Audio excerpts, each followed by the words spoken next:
Critical Role teases another new animated series that could be on the way. Hot damn! Before we talk about the next big Critical Role animated series after the Mighty Nein, why not take a second to hit those like and subscribe buttons to help us keep videos like this one coming? And then, let's talk some Critical Role.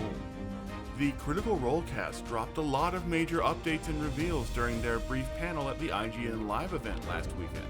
But buried near the end of the entire panel came a potential hint about what other animated projects they have in the works. And let's just take a listen to what the Critical Role cast had to say. So we look back at the last 10 years of stories and we have no intention of leaving those characters alone. If it's not in an animated series or an animated feature or continued live shows around the world, that's what we're really interested in doing. But yeah, we're gonna continue putting on those hats and having fun.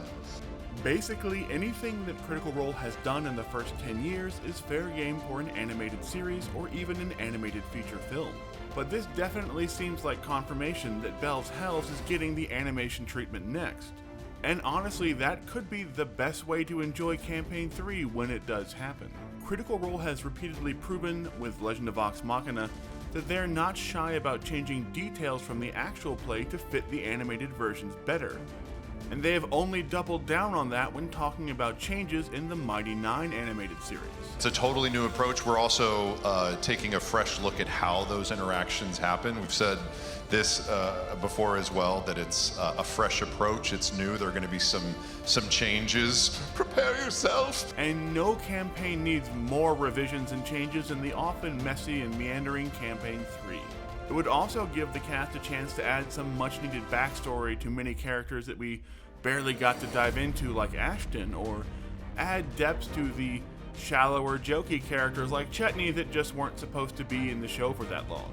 And the way that the Mighty Nein animated decides to handle Mollymauk could give us a huge hint as to how the cast might change the future of FCG when it's Bell's Hells' turn to get animated. Or even how long Dorian sticks around for that matter as well.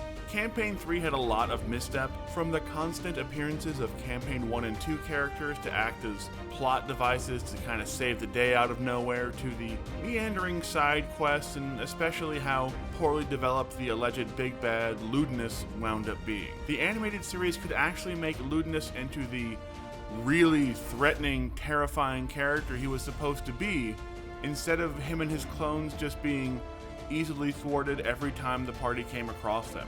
And maybe he won't just forget to do the entire key part of his plan this time, broadcasting the gods' actions in Aeor to the entire world, based on some off-screen roles that didn't really narratively make any sense. There is a lot that needs fixing in Campaign 3, which routinely ranks as the least popular Critical Role campaign in fan polls online, but having some time away from the campaign, and then a whole animated series to add in more stakes, more character development, and more focus to the campaign could turn it into something truly special. And based on what we heard from Critical Role's last panel, we may only have to wait a couple of years to find out exactly how that will look when Bell's Hells gets their inevitable animated series. So what do you think? Would Bell's Hells make for a better animated series than an actual play? Let us know in the comments, and don't forget to hit those like and subscribe buttons.